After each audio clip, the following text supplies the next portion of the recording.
किसी को आपसे डरने की जरूरत नहीं है? कुछ लोगों को तो डरना पड़ेगा। देश को लूटने वाले, उनको डरना पड़ेगा। अन्याय करने वालों को डरना पड़ेगा। और मैं ये बात कहने से डरता नहीं हूं।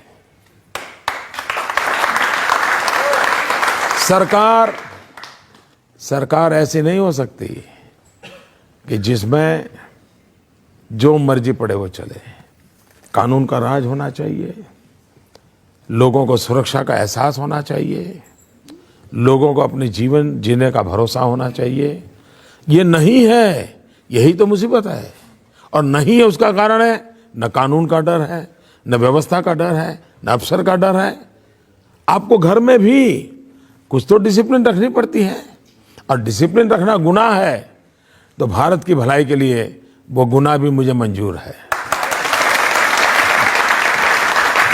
एक और ब्रेक के लिए मुझे रुकना है, और ब्रेक के बाद आपकी अदालत में नरेंद्र मोदी पर इल्जाम और सवाल आपका।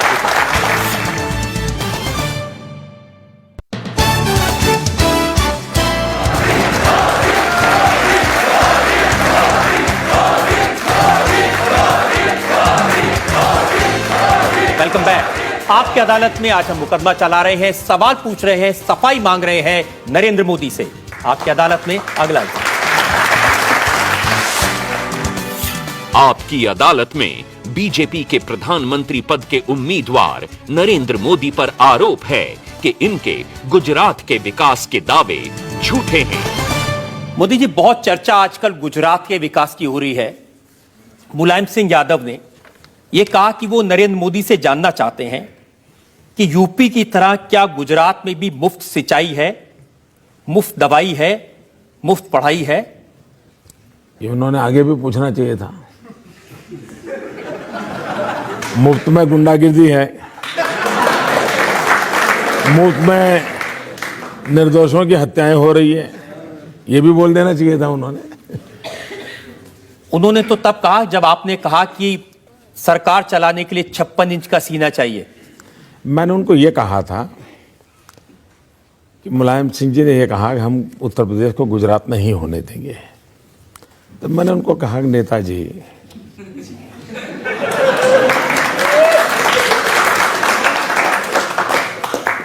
गुजरात बनाने के लिए 56 इंच का सीना लगता है। और फिर मैंने आगे कहा था, गुजरात बनाने का मतलब होता है 24 घंटे 365 दिन बिजली।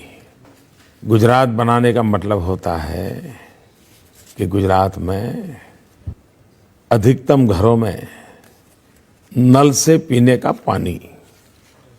गुजरात बनाने का मतलब होता है 99% गांवों में पक्की सड़क। ये होता है। तो मैंने कहा इसके लिए आप में दम नहीं है। आप जातिवाद की राजनीति करते रहो, उससे आगे आप निकलने। लेकिन राहुल गांधी तो कहते हैं ये जो कुछ आपने इमेज बनाई है गुजरात की, बिजली की, पानी की, रोजगार की, ये सारी मार्केटिंग करके बनाई है।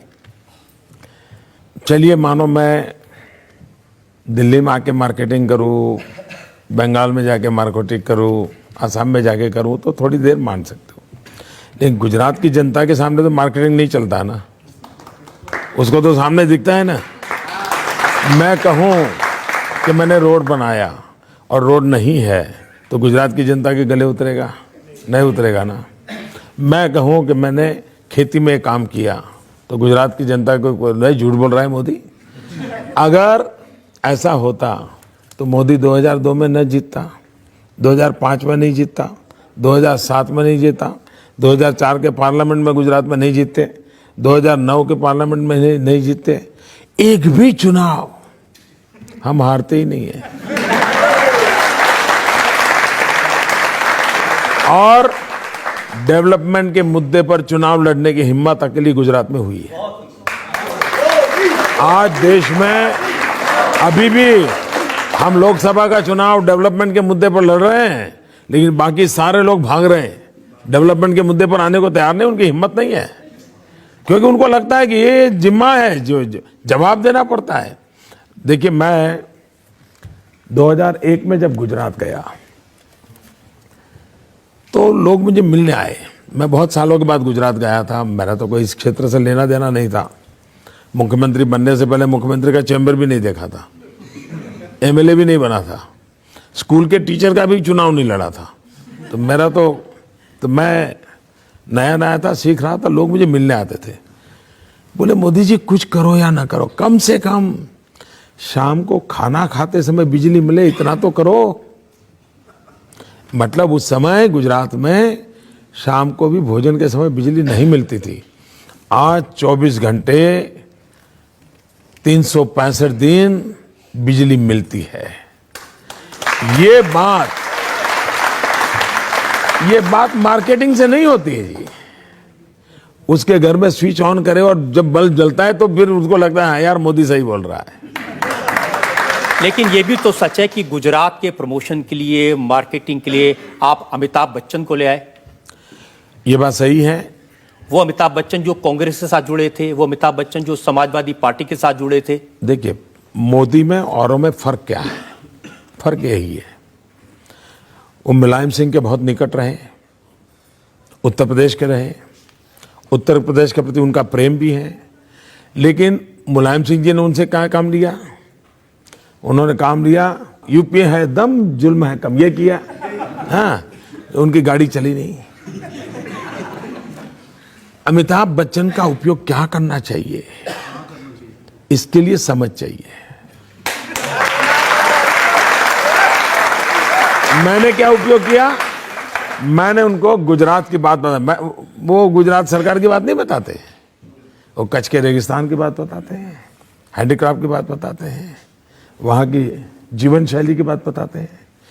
और ये सोच अगर मेरे पास है तो यही तो मेरा काम है कि अमिताभ बच्चन जी से भी, वरना मैं भी उनके बगल में तस्वीर निकलवा करके राजनीति कर लेता, लेकिन मैं वो नहीं करता हूँ। मेरे गुजरात की भलाई के लिए अमिताभ बच्चन जी का जो उपयोग हो सकता है वो करना चाहिए। और अब तक पिछले 5-6 साल से मेरे साथ काम कर रहे हैं, कभी भी न उनकी तरफ से पॉलिटिकल बयान गुजरात का आया होगा, न मेरी तरफ से कभी उनका नाम पॉलिटिकल बयान में आया होगा। ये बिल्कुल संयम हमने बरता है। और दूसरी बात, मैं सार्वजनिक रूप से कहना चाहूँगा, जब ये मैंने उनके सामने प्रपोजल रखी कि मुझे गुजरात का टूरिज्म प्रमोट करना है, आप मेरी मदद कीजिए, उन्होंने कहा मोदी जी मेरी आवाज़, मेरा चेहरा मैं आपको देता हूँ, आप उपयोग कीजिए। फिर हमारे अफसरों ने उनसे बातचीत शुरू करी। उन्होंने कहा नहीं, मैंने मोदी जी को वादा किया मैं एक नया पैसा नहीं लूँगा। और आप जानते हैं एक नया पैसा लेते नहीं जी। गुजरात के टूरिज्म का काम जो अमिताभ जी कर रहे हैं, एक नया पैसा उन्होंने लिया नहीं है। और मैं इसके लिए उनका बहुत बहुत अभिनंदन करता हूँ।